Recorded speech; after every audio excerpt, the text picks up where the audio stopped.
ఛత్తీస్గఢ్ రాష్ట్రం బీజాపూర్ దంతెవాడ జిల్లా సరిహద్దుల్లోని అడవుల్లో జరిగిన ఎన్కౌంటర్లో ముగ్గురు భద్రతా బలగాలతో సహా 18 మంది మావోయిస్టులు మృతి చెందినట్లు బస్తర్ ఐజీ సుందర్ రాజ్ ప్రకటించారు. బీజాపూర్లో డిఐజీ కమలోచన్ కశ్యప్, ఎస్పీ జితేంద్ర కుమార్ యాదవ్తో కలిసి ఆయన ఎన్కౌంటర్ వివరాలను వెల్లడించారు. ఎన్కౌంటర్ నుంచి ప్రాణాలతో బయటపడిన మావోయిస్టులు త్వరగా లొంగిపోకపోతే ఎన్కౌంటర్లో ప్రాణాలు పోగొట్టుకోవాల్సి వస్తుందని ఆయన హెచ్చరించారు. కాల్పుల్లో మృతి చెందిన వారిపై 1.3 కోట్ల రివార్డు ఉన్నట్లు చెప్పారు. మృతుల్లో పిఎల్జీ 2వ బెటాలియన్ కమాండర్ వెల్లా మోడియంతో పాటు కంపెనీ నెంబర్ 2 7లకు చెందిన కీలక మావోయిస్టులు ఉన్నట్లు ఆయన తెలిపారు. బస్తర్ పరిధిలో గత 19 నెలల్లో 469 మంది మావోయిస్టులు ఎన్కౌంటర్లలో చనిపోయారని, మిగిలిన వారు కూడా లొంగిపోకపోతే ప్రాణాలు పోగొట్టుకోవాల్సి వస్తుందని ఆయన తీవ్రంగా హెచ్చరించారు. ఈ చనిపోయిన మావోయిస్టుల్లో 12 మంది వరకు మహిళలే ఉన్నట్లు ఆయన వెల్లడించారు. అలాగే ఈ ఎన్కౌంటర్ తర్వాత కర్రెగుట్ట ప్రాంతాన్ని నలువైపుల నుంచి చుట్టుముట్టిన భద్రతా బలగాలు వారి హెలికాప్టర్లతో బస్తర్ని గాలిస్తున్నాయి.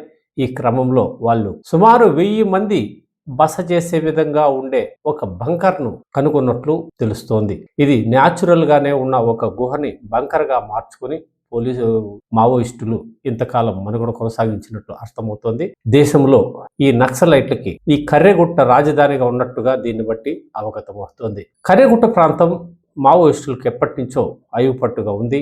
ఆ ప్రాంతానికి ఇంతవరకు పోలీసు అధికారులు వెళ్లిన దాఖలా లేవు. గతంలో ఒకసారి ఈ దిశగా ప్రయత్నాలు చేసినప్పుడు 70 మందికి పైగా సిఆర్పిఎఫ్ జవాన్లను 3 గంటల పాటు హోరాహోరీ యుద్ధమే చేసి నక్సలైట్లు చంపేశారు. ఈ క్రమంలోనే కేంద్ర ప్రభుత్వం సీరియస్ గా తీసుకుని నక్సల్స్ ని మార్చి నాటికి 26 రూపుమాపుతామంటూ చేసిన ఆపరేషన్ భారీగా సక్సెస్ అవుతోంది.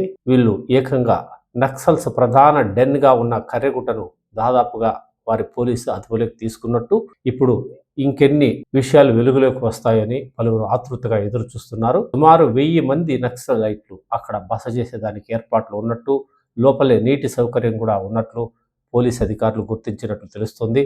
భద్రతా బలగాలు కర్రెగుట్ట నలువైపుల నుంచి చుట్టుముట్టినట్లు, కర్రెగుట్టలో ఇంకా పలువురు నక్సలైట్లు దాగి ఉన్నట్లు భద్రతా బలగాలు అనుమానిస్తున్నాయి. ఏదేమైనా నక్సలైట్లు సత్వరమే లొంగిపోవడమే శ్రేయస్కరం. దేశానికి భద్రత కల్పిస్తున్న భద్రతా దళాల మధ్యలోనే ఇంత పెద్ద ఒక సామ్రాజ్యాన్ని నిర్మించి పోలీసుల ఉనికి లేకుండా, ప్రభుత్వాల ఆచూకీ లేకుండా ఇంతకాలం నక్సలైట్లు సామ్రాజ్యాన్ని సాగించారని ఈ కర్రెగుట్టను చూస్తే తెలుస్తుంది. ఇకనైనా వాళ్ళు జనజీవన స్రవంతిలోకి వచ్చి ఆచరణకరమైన ప్రజలు కోరుకున్న విధానంలో వారికి దగ్గర అయ్యే ప్రయత్నం చేయాలని ప్రజలు కోరుతున్నారు.